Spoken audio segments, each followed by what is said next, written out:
इस सेक्शन में जड़त्व आघूर्ण निकालना है, मतलब इसको इंग्लिश में मूवमेंट ऑफ इनर्शिया है। अब मूवमेंट ऑफ इनर्शिया निकालने के लिए जनाब आपको इस सवाल के कुछ बेसिक स्टेप होते हैं, और ये पेट क्वेश्चन है यूपीटीओ का या बीटीई का कि इसको देना है। तो इसको करते वक्त जिस दिन स्टेप से मैं बता रहा हूं किस तरह से आपको यूज करना है, आप देखिए। पहले मैंने आपको बताया था कि ये सेक्शन देखो कि इसको ऐसा शीशा दिखाओ कि इसके दो टुकड़े बिल्कुल एक समान कटे। तो आप कौन से दो टुकड़े जिसको सिमेट्री कहते हो, सो किस अबाउट सिमेट्री है। आप क्या इसको ऐसा काटोगे तो क्या पूरा दो हिस्सों बराबर आ रहा है? नहीं आ रहा है।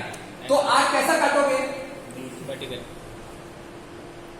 आप वाई एक्सेस के अबाउट जब इसको काटोगे तो ये क्या है, वाई एक्सेस के अबाउट इसकी क्या है, सिमेट्री। तो वाई एक्सेस के अबाउट इसकी सिमेट्री, जितना पोर्शन इधर है उसी का रिपीट का, उसी की मतलब है कि प्रतिलिपि जो इमेज है वो इधर बैठेगी। अब आपको क्या करना है, अब आप क्या करिए, ये कितने सेक्शन से मिलकर बना हुआ है। तो पहला सेक्शन क्या हो गया, 1, और दूसरा सेक्शन क्या हो गया, 2। कितने लोग को दिक्कत है? बिल्कुल क्लियर। अब देखोगे, अब मुझे इस सेंटर, इस तरह की फिगर की सेंट्रॉइड ढूंढना है कि कहां पे उनका सेंटर ऑफ ग्रेविटी लाई करेगा। पूरे फिगर का गुरुत्व केंद्र जो है वो पहले फाइंड करिए कहां पे।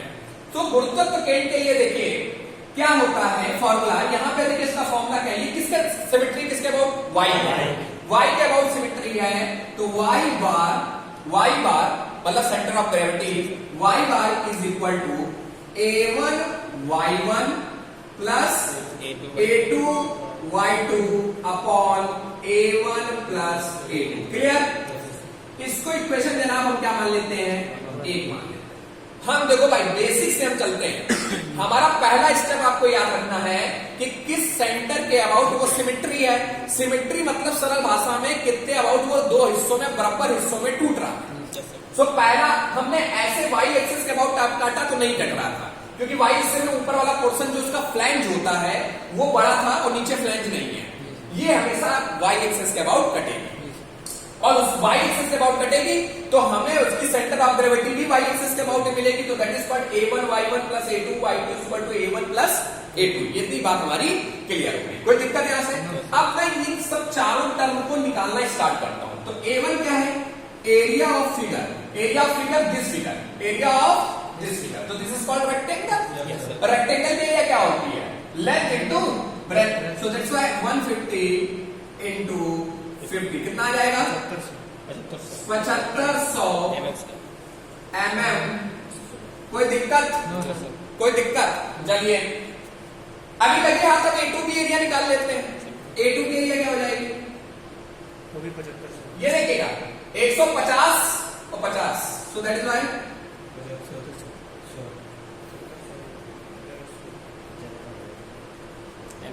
कोई दिक्कत, कोई दिक्कत नहीं। दोनों की एरिया मिल गई तो ये टर्म ये टर्म ये टर्म ये टर्म सॉल्व हो गया। क्या बचा, y1। y1 क्या होता है, जरा ध्यान से सुनिएगा, इसी में लोग कंफ्यूज करते हैं।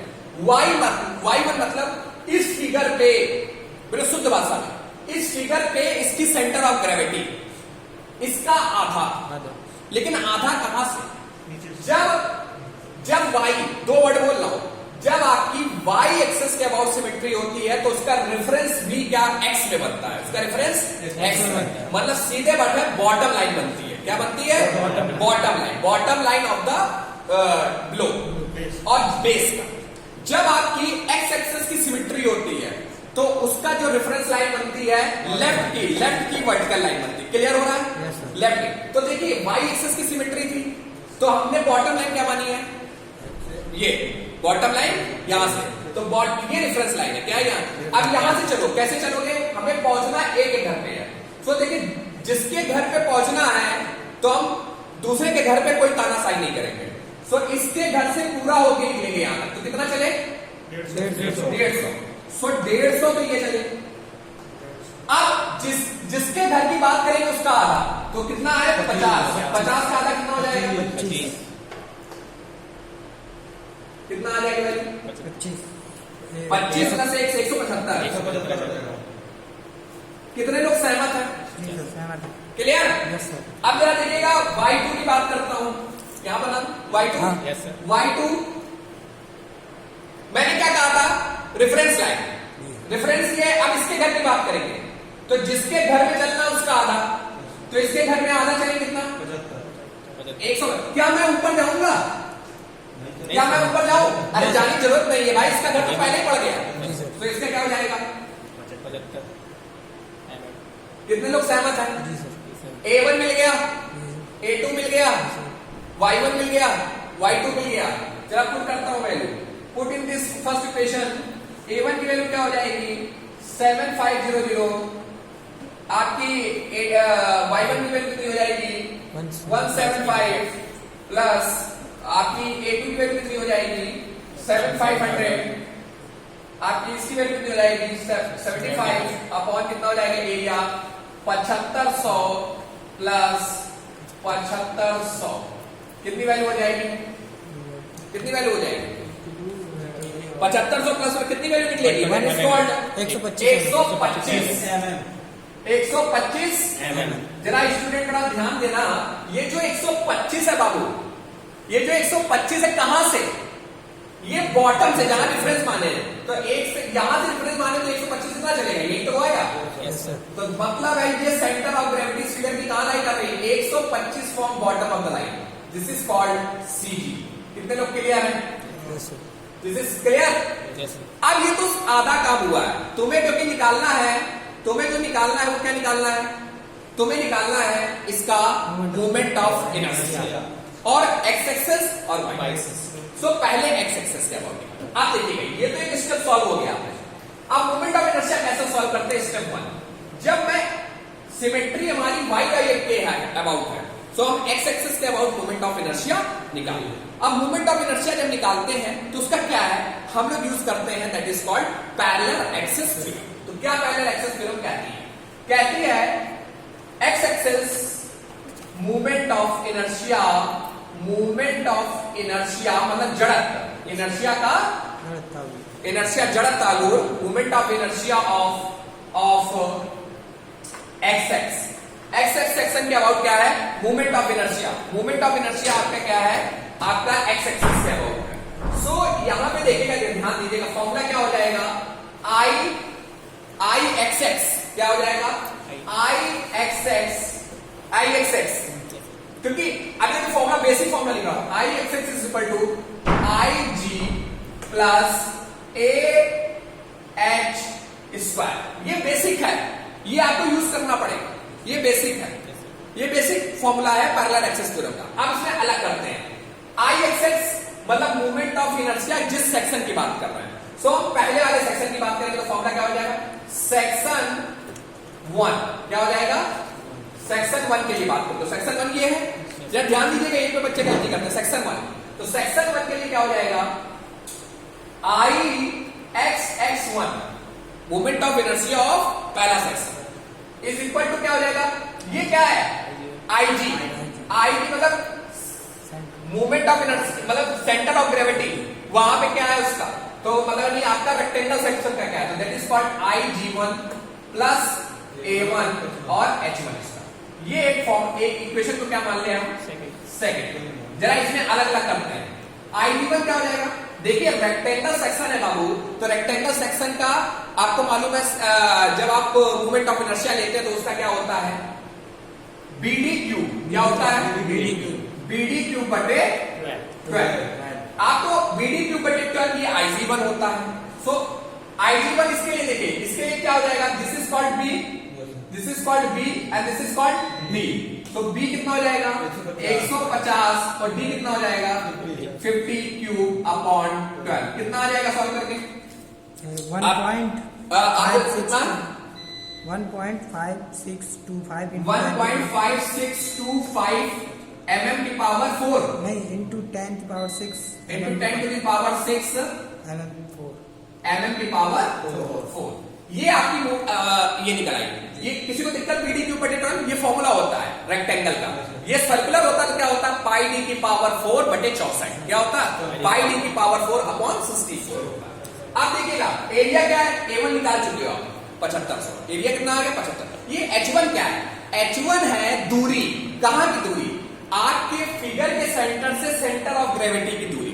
सो H1 क्या हो जाएगा? H1 आपका कितना था 175 और सेंटर ऑफ ग्रेविटी आपकी कितनी थी 125। तो आप क्या करिए 175 माइनस, मतलब इसका बेसिक फॉर्मूला आप ये कर सकते हैं y1 माइनस y बार, y1 माइनस y बार। y1 कितना है आपका 175 और y बार मतलब सेंटर ऑफ ग्रेविटी कितना है 125, कितना निकल आएगा 50 mm।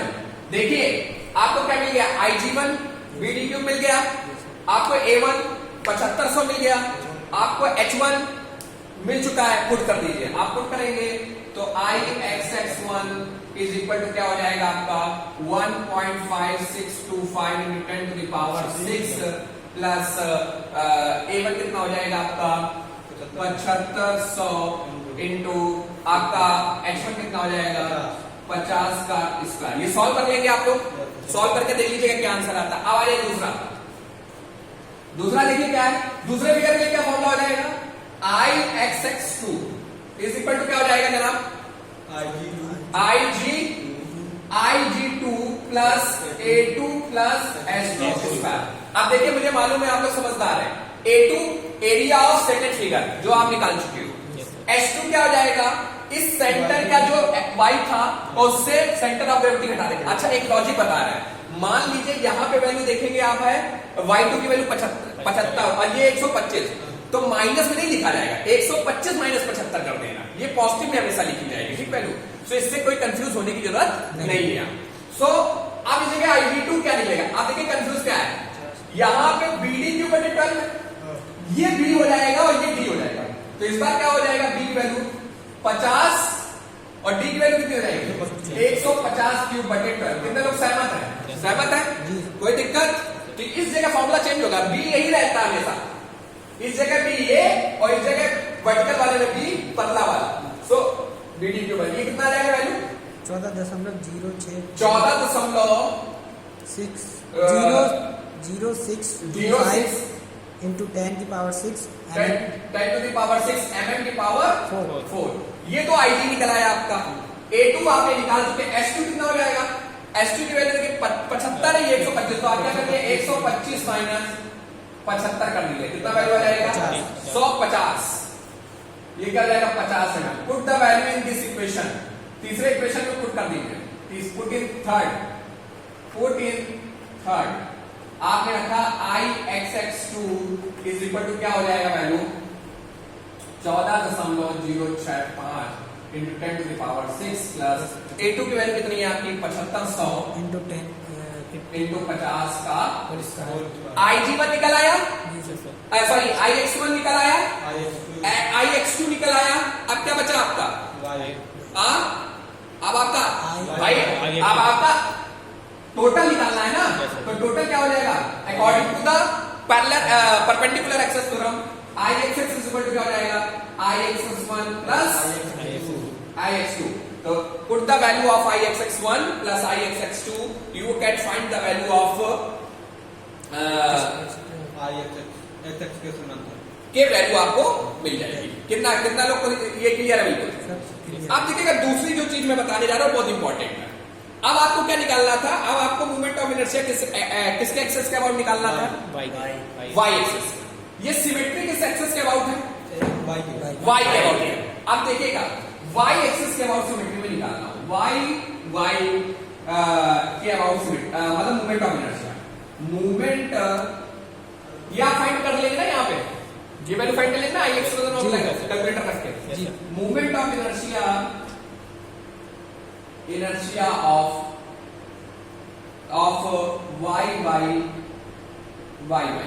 y सेक्शन के अबाउट मोमेंट ऑफ इनर्शिया अब हमें निकालनी है। अब मोमेंट ऑफ इनर्शिया y के एक्सेस के अबाउट निकालिए, तो देखो मेरे ध्यान से सुनना बच्चों, जिसके अबाउट सिमेट्री होती है उसके विपरीत में जड़त्व ऑफ मोमेंट ऑफ इनर्शिया निकलता है, ये भी बता चुके हैं। इसकी सिमेट्री कितनी थी y की, तो मोमेंट ऑफ इनर्शिया तुमने किस पे निकाला x पे निकाला, तो तुमने पूरा फॉर्मूला क्या लगाया पैरेलल एक्सेस थ्योरम लगाया।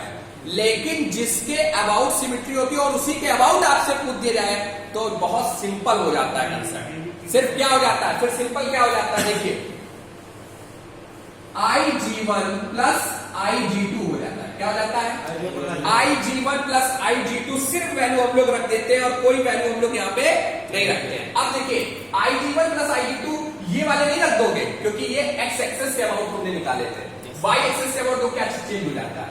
So this is called IYY। अब कहोगे आप लोग कि इसमें क्या IG1 के अबाउट, देखिए IG1 के अबाउट क्या हो जाता है फॉर्मूला, क्योंकि ऐसे चलेगा ऐसे चलेगा तो ये कितना था, ये था आपका 150 और ये कितना था आपका 50। तो यहां जो फॉर्मूला होता है वो हो जाता है BQ इंटू D बटे 12। फॉर्मूला चेंज, x में क्या हो जाता है फॉर्मूला जब सिमेट्रिक और BQ बटे 12 और यहां क्या हो जाता है BQ बटे, तो यहां B की वैल्यू कितनी हो जाएगी 150 Q इंटू D कितना हो जाएगा 50 बटे 12। सही है एक बात, सही देखिए बिल्कुल सही कर रहे हैं नहीं सही कर रहा है इसकी वैल्यू। और IG2 क्या हो जाएगा, IG2 की वैल्यू देखिए तो फॉर्मूला ही चेंज हो गया तो क्या हो जाएगा BQ कितना हो जाएगा 50, तो BQ का कितना 50 का Q और ये कितना 150 अपॉन 12, तो IG1 निकल आया IG2 निकल आया, इसको पुट कर दिया आपने वैल्यू निकल आया। So this is the final solution of moment of inertia, to how to find the moment of inertia of the section। ठीक है, ओके, थैंक यू।